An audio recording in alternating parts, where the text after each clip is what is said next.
Hello বন্ধুরা, কেমন আছো তোমরা? নিশ্চয় ভালো আছো। আলহামদুলিল্লাহ, আমি অনেক ভালো আছি। বন্ধুরা, আগের ক্লাসে তোমাদেরকে আমি ছোট হাতের ইউ লিখে দেখিয়েছিলাম। আজকে বন্ধুরা আমি তোমাদেরকে ছোট হাতের বি লিখে দেখাবো।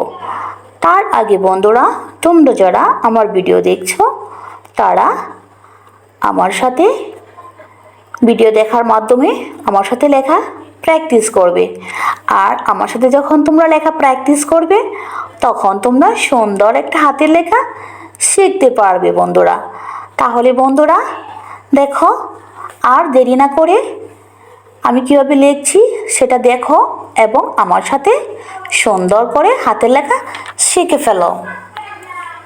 দেখো বন্ধুরা, বি লিখতে ছোট হাতের এইভাবে একটা বাঁকা একটা টান, তারপর এখান থেকে উপরে একটা সোজা টান, হয়ে গেল ভি। দেখো বন্ধুরা, এভাবে বাঁকা একটা টান, তারপর এখান থেকে ছোট্ট করে উপরে আরেকটা টান, হয়ে গেল বি।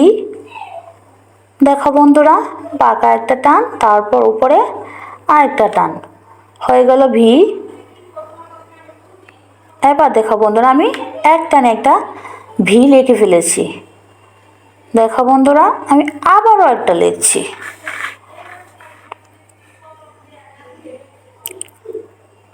বি লিখে ফেলেছি বন্ধুরা। দেখো, বি কিন্তু দেখতে ফুলের মতো। দেখো বন্ধুরা, আমি যে লিখছি আমার কাছে মনে হচ্ছে যে আমি ফুল আঁকছি। দেখো বন্ধুরা, আমি বি কত সহজভাবে সুন্দরভাবে লিখে ফেলেছি। তাহলে বন্ধুরা, তোমরা যারা এখনও কানিজ ফাতেমা ইউটিউব চ্যানেলটা এখনও সাবস্ক্রাইব করোনি, প্লিজ তোমরা কানিজ ফাতেমা ইউটিউব চ্যানেলটা এখনই সাবস্ক্রাইব করে দাও। আর আমার ভিডিওতে লাইক করো, কমেন্ট করো, বেশি করে শেয়ার করে দাও। পরবর্তী নতুন আরেকটা ক্লাস নিয়ে তোমাদের সামনে আমি উপস্থিত হব। এই পর্যন্ত তোমরা অনেক ভালো থাকো, সুস্থ থাকো। আল্লাহ হাফেজ বন্ধুরা।